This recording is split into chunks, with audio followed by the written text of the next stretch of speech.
يا أيها الناس قد جاءتكم موعظة من ربكم وشفاء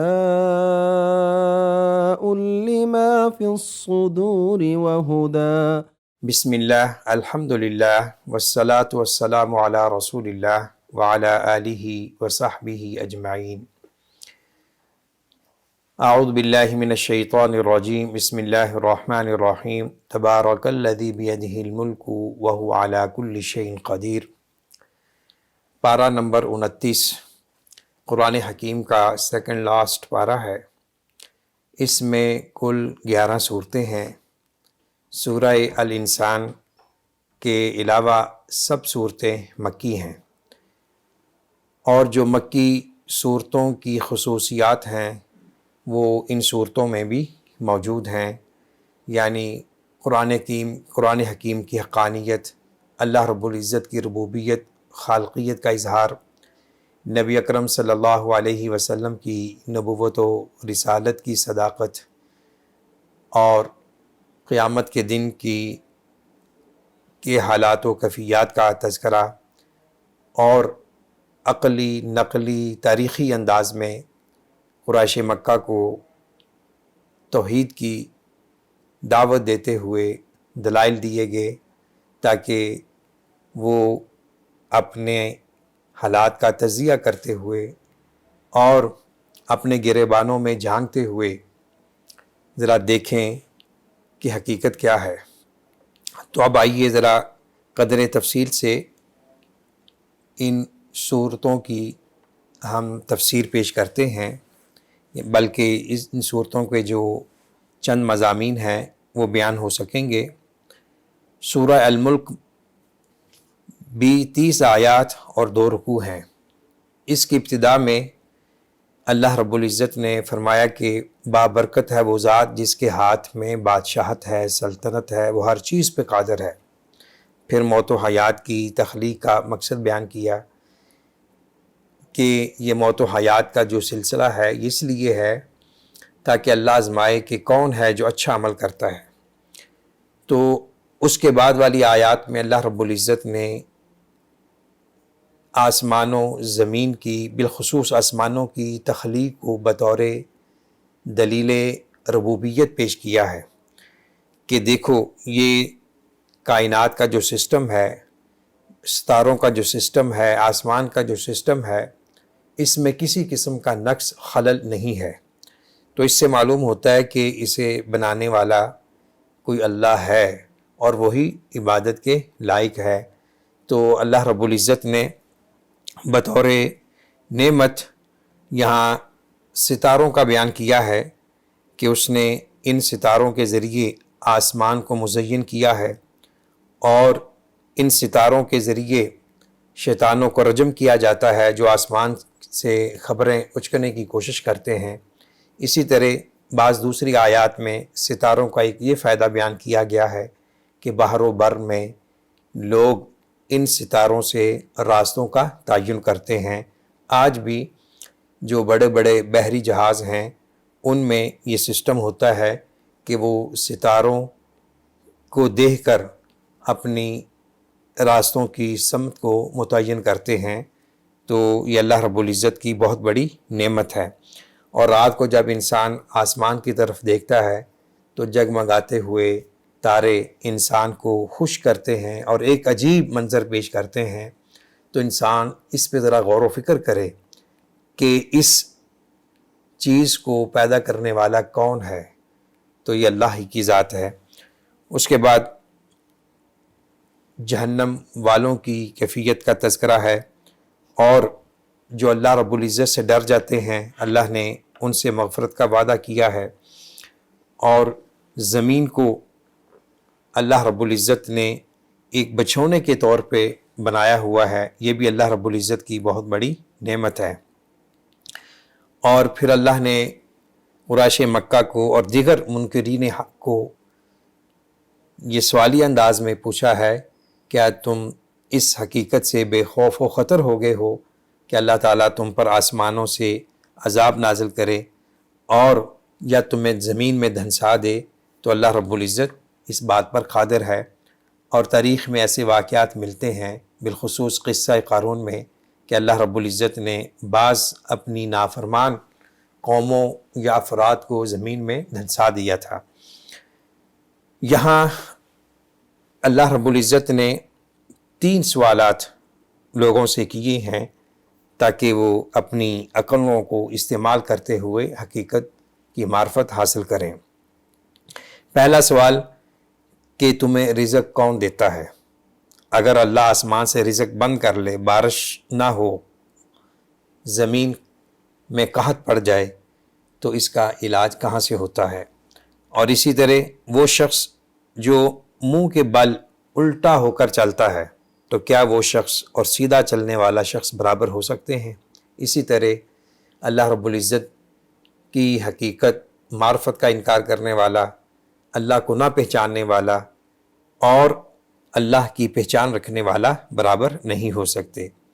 اسی طرح اللہ نے یہ سوال کیا ہے، اگر تمہارا جو زمین سے پانی نکلتا ہے اگر گہرائی میں چلا جائے تو پھر کون ہے جو بہتا ہوا پانی لائے؟ آج کل بہت سی ایسی ہاؤسنگ سوسائٹیز ہیں کہ جہاں اربوں خربوں روپے کی انویسٹمنٹ ہے لیکن پانی دستیاب نہیں ہے، لوگ پریشان حال ہیں۔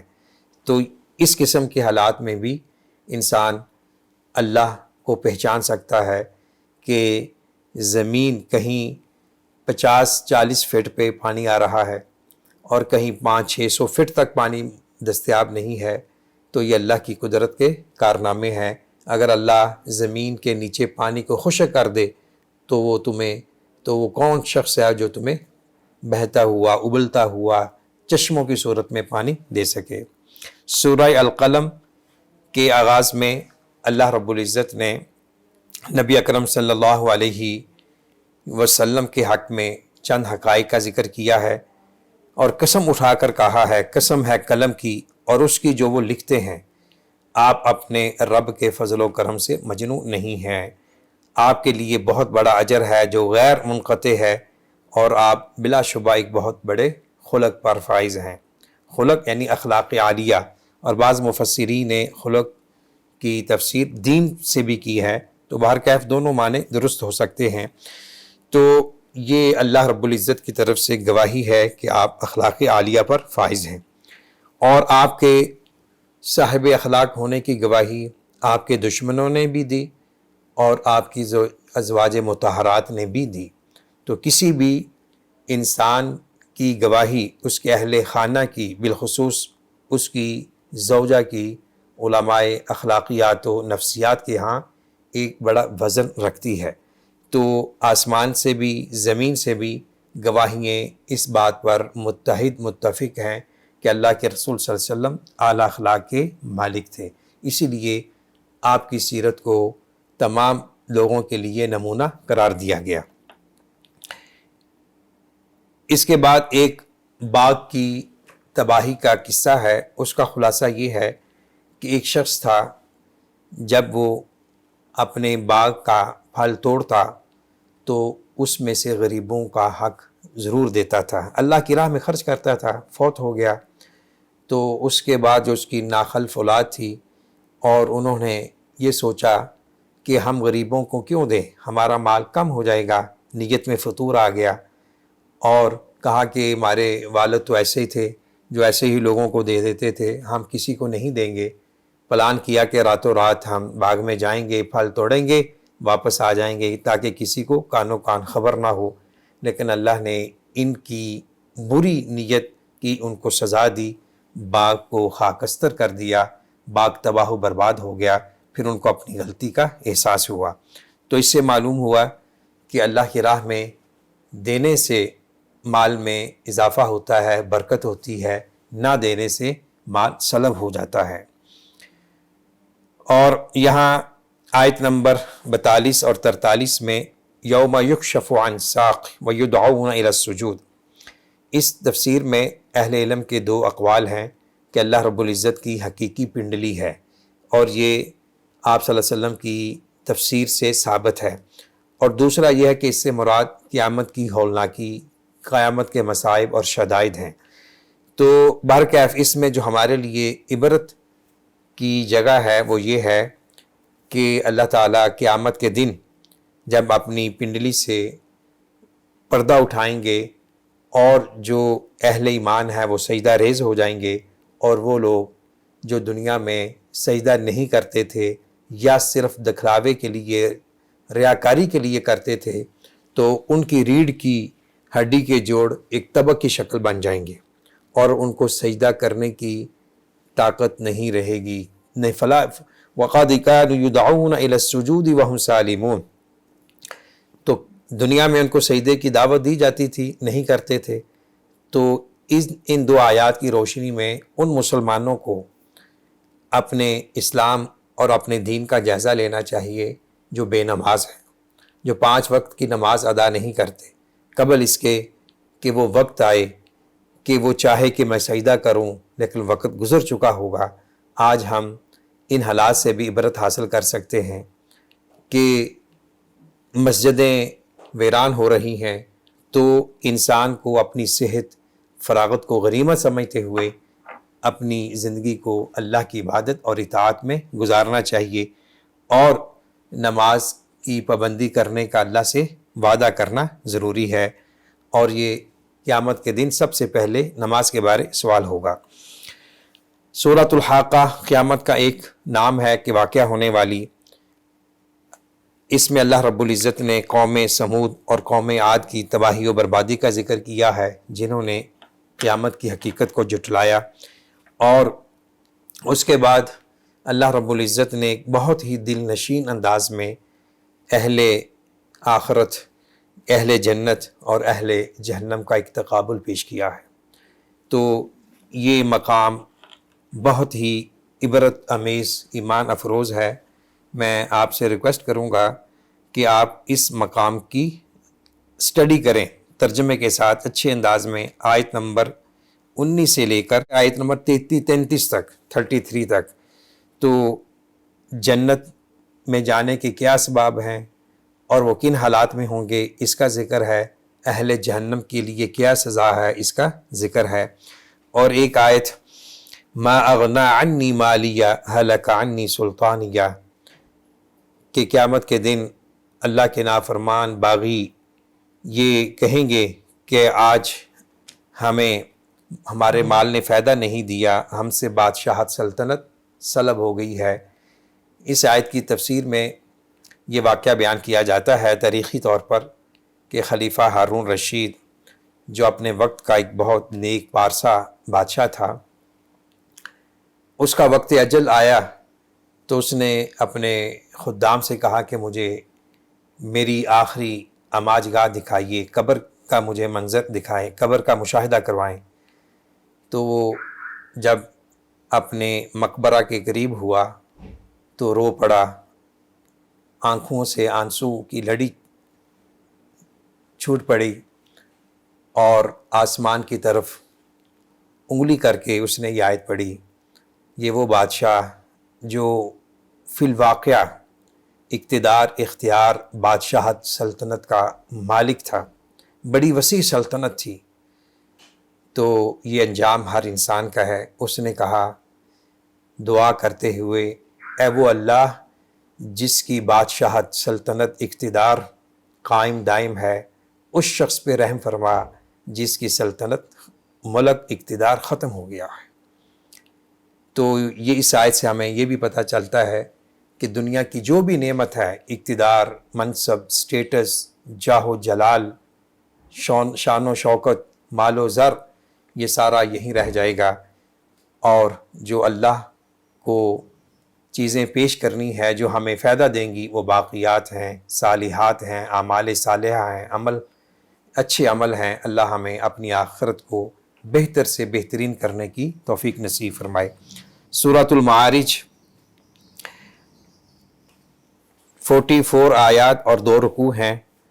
اس کے آغاز میں اللہ رب العزت نے قیامت کے واقعہ ہونے کا ذکر کیا ہے کہ اس دن 50,000 سال کا دن ہوگا، اور اللہ کے رسول صلی اللہ علیہ وسلم کو منکرین حق کی اذیتوں کے مقابلے میں صبر کا حکم دیا ہے، اور اسی طرح قیامت کی چند ہولناکیوں کا ذکر کیا ہے، چند مناظر کا ذکر کیا ہے کہ پہاڑ اونی ہوئی روئی کی طرح ہو جائیں گے اور کوئی کسی کے کام نہیں آئے گا، جو کسی کا جگری دوست ہے وہ اس سے الگ ہو جائے گا، اور مجرم گناہ گار انسان یہ خواہش کریں گے کہ ان کے پاس فدیہ دینے کے لیے جو کچھ بھی ہے وہ خواہش کریں گے کہ وہ اللہ کو دے دیں، یہاں تک کہ اپنے بیٹے، بیوی، بھائی، اپنا قبیلہ، برادری، پارٹی، جو کچھ بھی زمین میں ہے وہ میرے پاس ہو، مجھ سے اللہ وہ لے لے اور مجھے عذاب سے محفوظ فرما دے، مجھے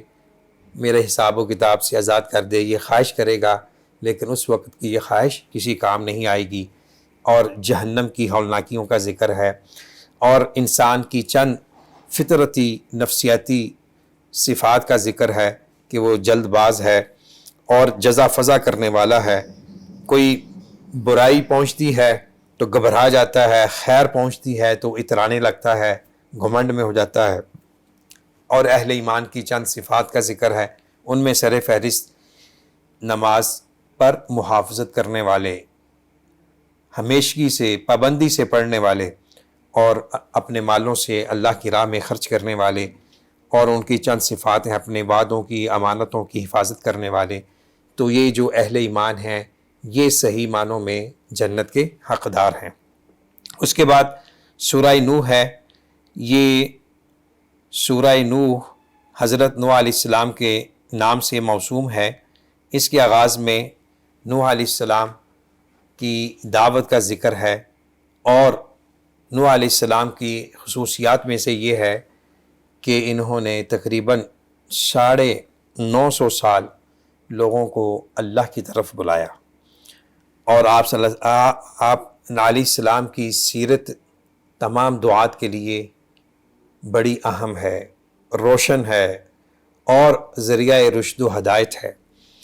تو دعوتی میدان میں داعی کو گھبرانا نہیں چاہیے، بلکہ حکمت کے ساتھ، دانائی کے ساتھ اور ایک تڑپ اور جستجو کے ساتھ لوگوں کو اللہ کی طرف بلاتے رہنا چاہیے۔ نوح علیہ السلام نے اپنی قوم کو رات دن، خلوت میں، جلوت میں، ہر انداز میں ان کو بلایا، لیکن آگے سے تکبر، جبر اور استکبار کے حالات سے ان کو فیس کرنا پڑا۔ تو پھر بالآخر نوح علیہ السلام دل برداشتہ ہو کر اپنی قوم کے حق میں بد دعا کی کہ اللہ اب مجھے لگتا ہے کہ یہ ایمان کی نعمت کو قبول کرنے والے نہیں ہیں، ان کو تباہ و برباد کر دے۔ تو اسی سیاق و سباق میں استغفار کے فوائد ہیں کہ جو افراد، جو قومیں کثرت سے استغفار کرتی ہیں، اللہ تعالیٰ آسمان سے رحمت کی بارش نازل کرتے ہیں اور مالوں میں، رزق میں اضافہ کرتے ہیں، اولاد نرینہ عطا کرتے ہیں۔ بعض مفسرین نے کہا کہ جو کثرت سے استغفار کرتا ہے، بالخصوص ہر نماز کے بعد 100 بار استغفار کا عمل کرتا ہے، اللہ تعالیٰ اسے کم از کم 3 بیٹوں سے نوازیں گے، اور اللہ تعالیٰ اسے جنت نصیب فرمائیں گے، اور باغ و بہار جیسے اللہ تعالیٰ اس کو مناظر عطا کریں گے، نہریں دیں گے، یعنی ایسی مادی نعمتیں جس کی خواہش ہر انسان کی طبیعت میں فطرتی طور پر موجود ہے۔ سورہ الجن 28 آیات ہیں، 2 رکوع ہیں، اور آپ صلی اللہ علیہ وسلم وادی نخلہ میں صبح کی نماز پڑھا رہے تھے، تو جنوں کی ایک جماعت نے آپ کی تلاوت سنی، آپ ان پر ایمان لے آئے، اور پھر جنوں کے جو تاثرات تھے اس کا یہاں اظہار ہے۔ تو سورۃ الجن اسی مناسبت سے نام پڑ گیا، جن پوشیدہ چیز کو کہتے ہیں۔ تو ایک آیت کی تفسیر میں یہ بھی نقطہ بیان کیا گیا ہے کہ جو اہل ایمان انسان ہے وہ کسی بھی جن سے ایمانی روحانی طور پر طاقتور ہوتا ہے، جنوں سے گھبرانے کی ضرورت نہیں ہے۔ بعض جو ضعیف الاعتقاد، کمزور ایمان والے لوگ ہوتے ہیں، وہ جنوں کو ایک حوا کی صورت میں پیش کرتے ہیں، جو انسان پابند صوم و صلات ہے، صبح و شام کے اذکار پڑھتا ہے، قرآن کریم کی تلاوت کرتا ہے، تو ان پر جن کبھی غالب نہیں آ سکتے۔ بالخصوص سورہ بقرہ مکمل یا اس کی آخری 2 آیات پڑھنے سے گھروں سے جنات اور جو ضرر رسا چیزیں ہیں وہ ختم ہو جاتی ہیں۔ جنوں میں بھی مومن ہیں، کافر ہیں، موحد ہیں، مشرک ہیں۔ ایک آیت میں فرمایا وَأَنَّ الْمَسَاجِدَ لِلَّهِ فَلَا تَدْعُوا مَعَ اللَّهِ أَحَدًا، کہ بے شک مسجدیں اللہ کے لیے ہیں تو اللہ کے ساتھ کسی اور کو مت پکارو۔ تو یہ آیت مسجدوں کی تاسیس، قیام اور ان کی تعمیر کا ہدف اولین بیان کر رہی ہے کہ مساجد جو ہیں وہ دنیا کے کسی بھی خطے میں ہو، چھوٹی ہے، بڑی ہے، کچی ہے، پکی ہے، وہ مسجد اللہ کا گھر ہوتی ہے، اور وہ مسجد اس لیے بنائی جاتی ہے کہ اس میں اللہ کی عبادت ہو، اللہ کے سوا کسی اور کو نہ پکارا جائے۔ سورہ مزمل اصل میں تھا متزمل، تو تا کو زا میں بدل دیا، پھر اس کا ادغام ہوا تو مزمل بن گیا، کپڑے میں لپٹنے والا۔ تو یہ اللہ کے رسول صلی اللہ علیہ وسلم کی ایک صفت کا اظہار ہے کہ آپ کفار مکہ کے طعنوں سے اور ان کے اعتراضات سے دل برداشتہ ہو کر آپ ایک چادر لے کر، کپڑا لے کر لپٹے ہوئے تھے۔ اللہ کو یہ کیفیت بڑی پسند آئی، اور عربوں کے محاورے کے مطابق یا ان کے اسلوب بیان کے مطابق کہ وہ اپنے مخاطب کو اگر پیار اور محبت سے بلانا چاہتے تو اس کیفیت کو سامنے رکھ کر اس کو لقب دیتے تھے جس کیفیت میں وہ موجود ہے۔ تو اللہ کے رسول صلی اللہ علیہ وسلم چادر لے کر لپٹے ہوئے تھے۔ کیوں چادر لی ہوئی تھی، اس کی اور بھی وجوہات بیان کی گئی ہیں، وقت مختصر ہے۔ تو اللہ نے آپ صلی اللہ علیہ وسلم کو اس آپ کی صفت سے مخاطب کیا، مزمل، اے چادر کو لپیٹ کر لیٹنے والے، سونے والے، یا چادر میں لپٹے ہوئے، اٹھیے، رات کا قیام کیجئے مگر تھوڑا۔ تو ان آیات کا جو خلاصہ ہے کہ آپ صلی اللہ علیہ وسلم کو ساری رات قیام کرنے سے روکا گیا ہے، اور رات کا کچھ حصہ عبادت میں صرف کرنے کا حکم دیا گیا ہے، اور رات کا جو قیام ہے، جو نماز تہجد ہے، اس کے بڑے فوائد ہیں۔ اور اس مقام میں 2 اہم فائد ہیں کہ آپ کو جو نبوت کا بار ہے اسے اٹھانے میں اور اسے آگے کنوے کرنے میں آسانی ہوگی، اور بات کہنے میں ایک مہارت، صلاحیت، لیاقت پیدا ہوگی۔ تو جس انسان نے دنیا میں کوئی اچھا بڑا کام کرنا ہے تو اسے چاہیے کہ وہ قیام اللیل کے ذریعے اللہ سے مدد حاصل کرے۔ اور قرآن کریم پڑھنے کا حکم ہے کہ جو میسر ہو سکے قرآن کریم کی تلاوت کیا کرو۔ سورہ المدثر 56 آیات، 2 رکوع ہیں۔ یہاں بھی المدثر، کمبل میں لیٹنے والے یا کمبل لے کر اپنے آپ کو کمبل میں لپیٹنے والے، تو یہ اصل میں المتدثر تھا۔ تو مدثر، کمبل لے کر اپنے آپ کو لپیٹنے والے، یہ بھی نبی کریم صلی اللہ علیہ وسلم کا ایک انداز تھا۔ تو اللہ نے آپ کو اس انداز سے مخاطب کیا، اور آپ کو اس کے بعد 7 چیزوں کا حکم دیا۔ سورہ اقرا بسم ربک الذی خلق جو ہے، اس کے نزول کے بعد آپ پر کچھ عرصہ وحی منقطع رہی، تو اس کے بعد یہ سورہ مدثر کی ابتدائی آیات نازل ہوئیں۔ تو اللہ نے جو آپ کو حکم دیا ہے، تو اس حکم میں آپ کی امت کے افراد بھی شامل ہیں۔ اٹھیں، انذار کیجئے، اپنے رب کی بڑائی بیان کیجئے، اپنے کپڑوں کو پاک صاف رکھیں اور گندگی سے دور رہیں، اور زیادہ حاصل کرنے کے لیے کسی پر احسان نہ کریں، اپنے رب کے لیے صبر کرتے رہیں۔ تو آپ صلی اللہ علیہ وسلم کو اللہ نے ان احکامات سے نوازا۔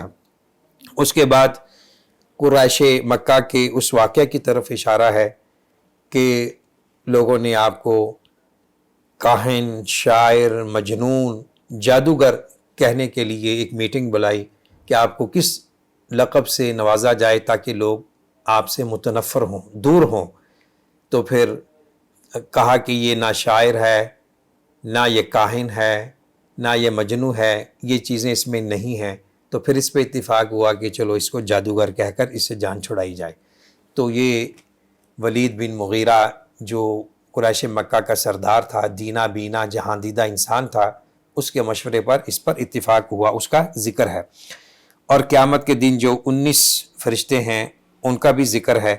اور اسی طرح دوسرے رکوع میں ایک بڑا سخت مقام ہے بالخصوص ان لوگوں کے لیے جو نماز کی ادائیگی کو بڑا آسان لیتے ہیں اور وہ کہتے ہیں کہ ہم مسلمان بھی رہیں اور 5 وقت بھی نماز کا مطالبہ بھی ہم سے نہ کیا جائے۔ تو یہ مقام ہمیں بتلاتا ہے کہ جہنم میں داخلے کے جو اسباب ہیں ان میں سے ایک اہم چیز نماز نہ پڑھنا ہے۔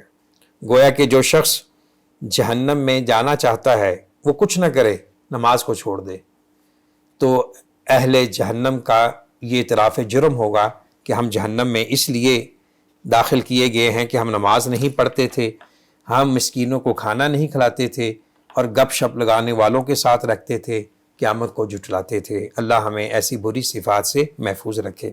سورہ القیامہ، اس کے آغاز میں نفس لوامہ کا ذکر ہے۔ قرآن کریم میں 3 نفسوں کا ذکر ہے، نفس امارہ، نفس لوامہ، نفس مطمئنہ۔ تو امارہ جو گناہوں پر ابھارتا ہے، لوامہ جو اسے ملامت کرتا ہے، جس کا ضمیر ہوتا ہے، اور نفس مطمئنہ جو ایمان اور عمل صالح اختیار کرتے ہوئے مطمئن زندگی گزارتا ہے، اللہ تعالیٰ اسے جنت میں داخل فرمائیں گے۔ تو قیامت کی چند ہولناکیوں کا ذکر ہے، اور اسی طرح اس شخص کا ذکر ہے جو بدبخت ہے، جو نہ وہ قرآن حکیم کی شریعت کی تصدیق کرتا ہے، نہ نماز پڑھتا ہے، اور اعراض اور استکبار کا مظاہرہ کرتا ہے۔ سورہ الانسان، اس کا دوسرا نام سورہ الدہر بھی ہے۔ اس کے آغاز میں اللہ رب العزت نے انسان کی حقیقت کو بتلایا ہے۔ بعض مفسرین نے لکھا ہے کہ جو انسان سورہ انسان کی پہلی آیت پہ غور کر لے وہ کبھی تکبر میں مبتلا نہیں ہو سکتا۔ تو اللہ نے فرمایا کہ اے انسان، ہم نے تجھے عدم سے وجود بخشا ہے، تو کچھ بھی نہیں تھا، تجھے ہم نے نعمتوں سے نوازا ہے۔ اور پھر اللہ رب العزت نے انسان کے اس اختیار کا ذکر کیا ہے، ہدایت اور ضلالت کو اختیار کرنے کے لیے جو اللہ نے اسے ودیت کیا ہوا ہے۔ اہل جنت کی نعمتوں کا ذکر ہے، اور یہ مسنون ہے کہ یہ سورہ جمعے کے دن فجر کی دوسری رکعت میں پڑھی جائے، تو بہت ہی خوبصورت تلاوت میں بھی، پڑھنے پڑھانے میں بھی۔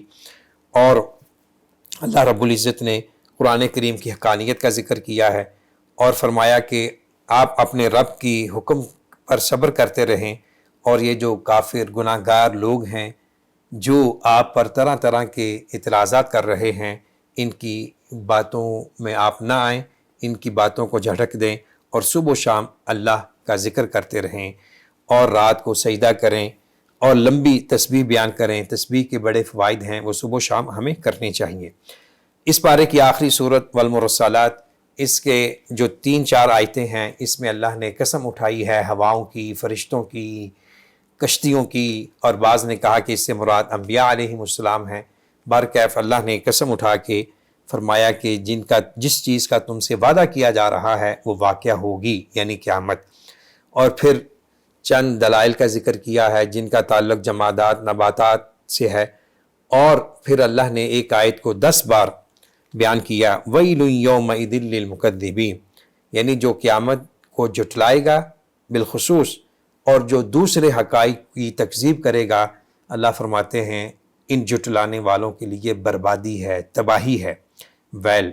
اور ایک معنی یہ کیا گیا ہے کہ ویل جہنم کا آخری ایک ٹھکانہ ہے۔ اللہ رب العزت ہمیں جہنم سے محفوظ فرمائے، اور فرمایا کہ جو متقی لوگ ہیں وہ ناز و نعم میں ہوں گے۔ اللہ رب العزت سے دعا ہے اللہ تعالی ہم سب کو جنت میں داخل ہونے والے اسباب داخل کرنے والے اسباب اختیار کرنے کی توفیق نصیب فرمائے، اور اللہ ہمیں ہر اس عمل بد سے محفوظ فرمائے جو جہنم کا راستہ ہے۔ اللہم انا نسألک الجنہ ونعوذ بک من النار، وآخر دعوانا ان الحمد للہ رب العالمین۔ يا أيها الناس الناس قد جاءتكم موعظة من ربكم وشفاء لما في الصدور وهدى ورحمة للمؤمنين